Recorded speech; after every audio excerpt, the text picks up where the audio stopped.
Yasna and Jessie Fun Time! Hello!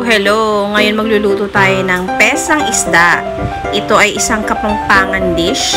Today, ang gagamitin nating fish ay cream dory. Fresh po ito na cream dory. Nabili siya ng 200 per kilo. Usually kasi nakapack yung cream dory na nakikita ko. So, ito, medyo yellowish, tsaka mapula ang kanyang laman.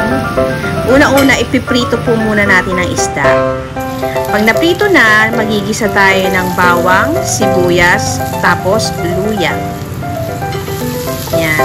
By the way po pala, kahit hindi cream dory yung isda pwede. Pwedeng dalag, pwedeng maya-maya, yun. Basta yung malaman na isda. Yan. Sangkutsahin lang natin ang bawang, sibuyas at luya. Lagyan natin ng patis. Sangkutsahin ulit natin hanggang sa mag-evaporate ng konti yung patis. Yan. Parang tinolang isda lang naman to eh. Kasi lalagyan na natin yung pinakamatigas na gulay, which is sayote. Parang tinola nga rin talaga siya. Diba? And then, sasabawan na natin ng kalahating litrong tubig. Or more pa. Kasi parang bitin yung sabaw namin kanina. Takpan, pakuluan. Yan, kumukulo na yung ating gulay. Ilagay na ang isda. Muntik pa mahulog. Yan. I-ano natin. I-distribute yung isda para mapakuluan maigi. Tapos ilagay na natin yung mga gulay.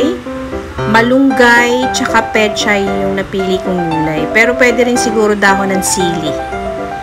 Yan. Pang tinola. Takpan. At yan. By the way, nilagyan din po natin yan ng paminta. Paminta.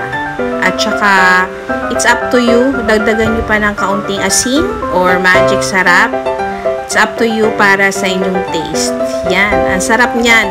Highly recommended. Ilagay na natin sa mangkok. Ang isda. Yan.